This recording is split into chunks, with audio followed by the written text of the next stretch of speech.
எத்தனையோ மாநிலங்கள் இருக்கு. பெரும்பாலான மாநிலங்கள் அந்த அரசு கொடுக்குற, அது ஜார்க்கண்டா இருக்கட்டும், எந்த மாநிலமா இருக்கட்டும், அரசு கொடுக்கறது அப்படியே படிக்கிறது கவர்னர் வேலை பெரும்பாலும் 100%.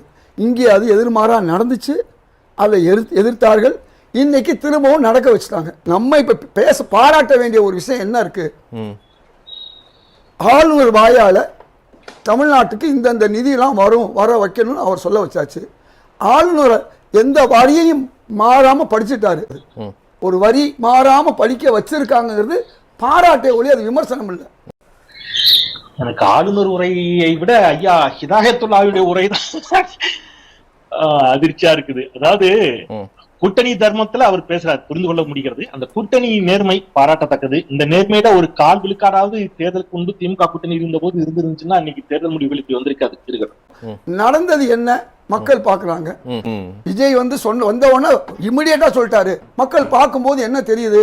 என்னப்பா சாதிவாரி கணக்கெடுப்புன்னு ஒண்ணு 5 ஆண்டுகளா எல்லா கட்சியும் சொன்னாங்க. எங்க கூட்டணி கட்சி, நான் கிட்டத்தட்ட 7-8 முறை முதல்வருக்கு கடிதம் கொடுத்திருக்கேன். நான் பல கோரிக்கைகளோடு அதையும் வச்சிருக்கேன். அன்புமணி ராமதாஸ் அவர்கள் இப்படி எல்லாருமே கேட்டுக்கிட்டு இருந்தாங்க. நாங்க செய்வோம் சொல்லியிருக்காங்க. ஐயா பேசும்போது சொன்னாங்க சாதிவாரி கணக்கெடுப்பு ரொம்ப பெரிய சாதனை பேசிட்டார்ல விஜய்னு. சமூக நீதி குறித்து 5 ஆண்டுகளாக விரிவுரைகள் வழங்கும் திமுக சாதிவாரி கணக்கெடுப்பை வேண்டுமென்றே தாமதப்படுத்துகிறது சொன்னவர் விஜய். சாதிவாரி மக்கள் தொகை கணக்கெடுப்பு ஆய்வை நடத்த அரசியலமைப்பு சட்டத்தில் இடம் இருந்தும் மத்திய அரசை காரணம் காட்டி திமுக தப்பித்துக் கொள்ள பார்க்கிறது. இதெல்லாம் அவர் தோணுற ஆவேசமா பேசுவார். கற்பனை பண்ணிக்க. இன்னைக்கு நீங்க எடுக்க வேண்டியதானே? சர்வேக்கும் சென்செக்ஸுக்கும் வித்தியாசம் இருக்குன்னு சொன்னோம், நம்பல, கேட்கல. ஒன்றிய அரசு தான் சென்செக்ஸ் எடுக்க முடியும், மாநில அரசு சர்வே தான் எடுக்க முடியும். மாநில அரசு இருக்கக்கூடிய சர்வேக்களை வைத்து நலத்திட்டங்கள் வழங்கலாம், அதுக்கு தடை இல்லை. ஆனா இடஒதுக்கீடு வழங்க முடியாது, அதுக்கு சென்சஸ் எடுக்கணும், அதுக்கு ஒன்றிய அரசு தான் அதிகாரம் இருக்குன்னு சொன்னோம். நாங்க சொன்னதை இன்னைக்கு விஜய் திருப்பி சொன்னத ஐயா எப்படி புலகாங்கித படைத்து பாராட்டுறாரு பாருங்க. விஜய் சொன்னார்ல ஐயா, அது நாங்க சொன்னையா, நீங்க தப்பா சொல்லிட்டீங்க.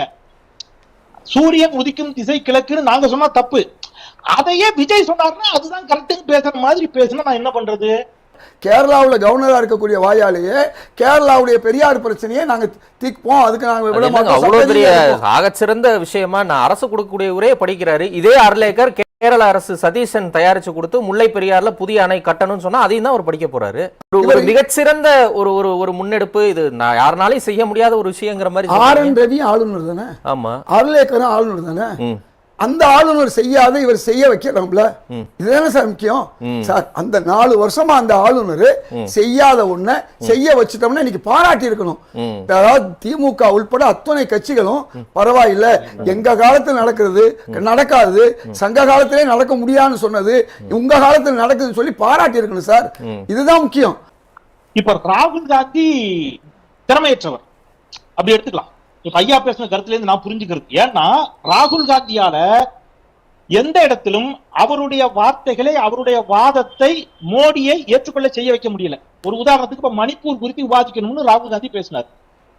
மணிப்பூர் குறித்து பெரும் போராட்டத்துக்கு பிறகு ஒரு நம்பிக்கையில்லா தீர்மான அளவுக்கு கொண்டு வந்தாங்க.